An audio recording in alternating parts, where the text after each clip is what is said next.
नहमदहु व नुसल्ली अला रसूलिहिल करीम अम्मा बाद फ़अऊज़ु बिल्लाहि मिनश शैतानिर रजीम बिस्मिल्लाहिर्रहमानिर्रहीम रब्बिश्रह ली सदरी व यस्सिर ली अमरी वहलुल उक़दतम मिन लिसानी यफ़क़हू क़ौली। सूरत आले इमरान आयत नंबर 130 खां वठी 143 ताईं तर्जुमो। बिस्मिल्लाहिर्रहमानिर्रहीम।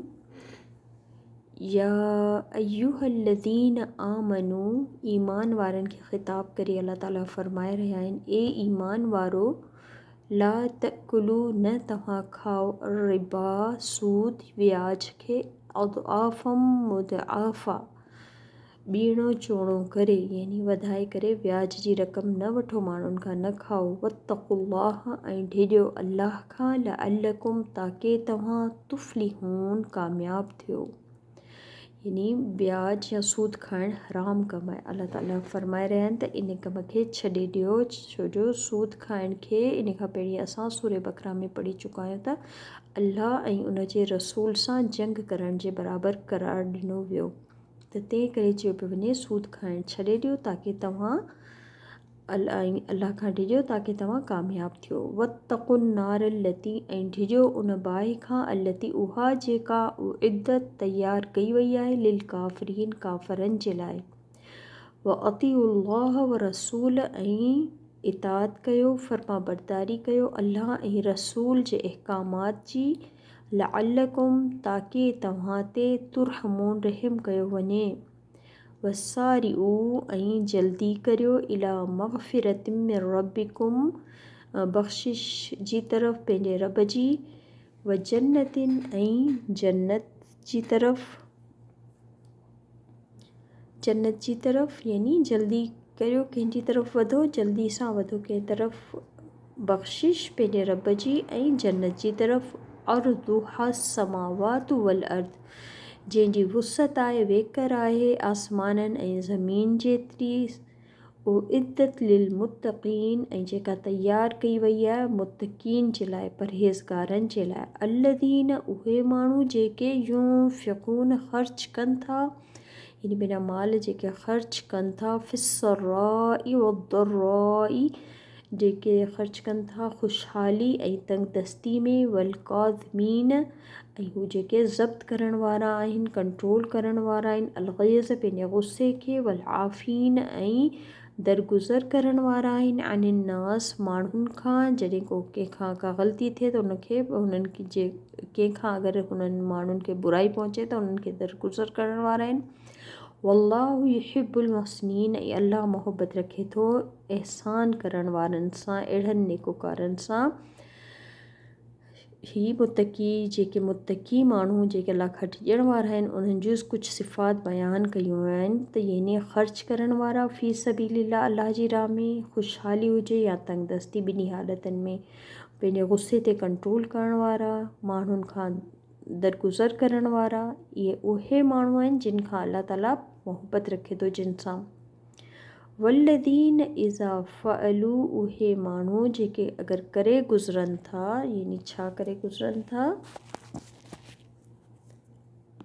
फ़ाहिशतन, यानी अगरि का इन्हनि खां को बुरो कमु थी वञे थो, ज़ाहिर इंसान आहिनि, फ़रिश्ता त न आहिनि, बशर हुअण जे नाते अगरि का ग़लती थी वञे थी, को गुनाह जो कमु थी वञे थो, औ ज़लमू अनफुसहुम, या को ज़ुल्म करे गुज़रंदा पंहिंजे नफ़्सनि ते, यानी को अहिड़ो गुनाह जो कमु करे थी वञे थो हिननि खां जंहिंखां अल्लाह रोकियो। ज़करुल्लाह फ़स्तग़फ़िरू लिज़ुनूबिहिम, त हू ज़िक्र कनि था अल्लाह जो, यानी यादि कनि था, यादि अचो वञे उन्हनि खे अल्लाह, पोइ हू उन खां बख़्शिश घुरनि था पंहिंजे गुनाहनि जी। यानी अहिड़ा माण्हू मुत्तकी, अहिड़ा माण्हू जिन खां अगरि को गुनाह थियो वञे त पोइ फ़ौरन अल्लाह उन्हनि खे यादि अची वञे, हुन खां पंहिंजे गुनाहनि जी बख़्शिश घुरनि था। वमन यग़फ़िरु ज़ुनूब इल्लल्लाह, ऐं केरु आहे जेको माफ़ करे गुनाहनि खे सवाइ अल्लाह जे। वलम युसिर्रू, ऐं न हू इसरार कनि था, अला मा फ़अलू, जेको हुननि गुनाह कयो, वहुम याअलमून, ऐं जॾहिं त हू ॼाणनि था, यानी ॼाणी बुझी उन कम ते हू इसरार नथा कनि, जेको गुनाह हिकु दफ़ो उन्हनि खां थी वियो त पोइ अल्लाह खां बख़्शिश घुरंदा ऐं पोइ उन ते इसरार नथा कनि। उलाइक जज़ाउहुम मग़फ़िरतुम मिन रब्बिहिम, इहे उहे माण्हू आहिनि जिन जो बदिलो आहे उन्हनि जे लाइ बख़्शिश उन्हनि जे रब जी तरफ़ां। व जन्नातुन तजरी मिन तहतिहल अनहारु ख़ालिदीन फ़िहा, ऐं बाग़ात वहनि थियूं उन्हनि जे हेठां नहरूं हमेशा रहंदा उन्हनि में। व निअम अजरुल आमिलीन, ऐं केॾो न बहितरीन अजर आहे बदिलो आहे अमल करण वारनि जे लाइ। क़द ख़लत मिन क़ब्लिकुम, बसतेकी गुज़री चुका तव्हां खां पहिरीं, सुनन कई दौर। फ़सीरू फ़िल अर्दी, पोइ हली ॾिसो ज़मीन में, पोइ हलो फिरो ज़मीन में। फ़ांज़ुरू, ऐं ॾिसो कैफ़ कहिड़ी तरह कान थियो आक़िबतुल मुकज़्ज़िबीन, अंजाम झुटलाइण वारनि जो, यानी जिन अल्लाह जे नबियुनि खे अल्लाह जी आयत खे इनकार कयो उन्हनि जो अंजाम ज़मीन में घुमी फिरी ॾिसो छा थियो। हाज़ा बयानुल लिन्नास, ही वाज़े निशानियूं या वाज़े बयान आहे माण्हुनि जे लाइ। व हुदम व मौइज़तुल लिल मुत्तक़ीन, ऐं हिदायत ऐं नसीहत आहे मुत्तक़ीन जे लाइ। अल्लाह तर्स जेके माण्हू आहिनि, ख़ुदा तर्स परहेज़गार जेके आहिनि उन्हनि जे लाइ हिदायत ऐं नसीहत आहे। वला तहिनू, ऐं न तव्हां सुस्त थियो। वला तहज़नू, ऐं न तव्हां ग़मगीन थियो। जीअं अहद जंग अहद जी शिकस्त खां पोइ मुसलमाननि खे चयो पियो वञे वला तहिनू वला तहज़नू, न तव्हां सुस्त थियो न तव्हां ग़मगीन थियो। व अंतुम, ऐं जॾहिं त तव्हां ई आलोन, तव्हां ई ग़ालिब रहंदा। इन कुंतुम मोमिनीन, अगरि आहियो तव्हां ईमान वारा। इन यमसस्कुम क़रहुम, अगरि पहुचो तव्हांखे का ज़ख़म, या अगरि तव्हांखे हिन दफ़े यानी का चोट पुछती आहे त फ़क़त बसते मसल क़ौम क़रहुन मिथलुहु, त पोइती उन जेका तव्हांजी मुख़ालिफ़त धुर आहे, क़ौम आहे, काफ़र आहिनि, उन्हनि खे बि पुछियो साॻी तरह जी चोट अहिड़ी तरह सां उन्हनि खे बि पुछती हुई। यानी अगरि अहद जी जंग में तव्हांजा माण्हू ज़ख़्मी थिया आहिनि, तव्हांखे तकलीफ़ मिली आहे, त इन खां पहिरीं जंग बदर में काफ़रनि खे बि अहिड़े ई क़िस्म जी चोट मिली हुई, उन्हनि खे बि अहिड़े ई ज़ख़्म मिलिया हुआ।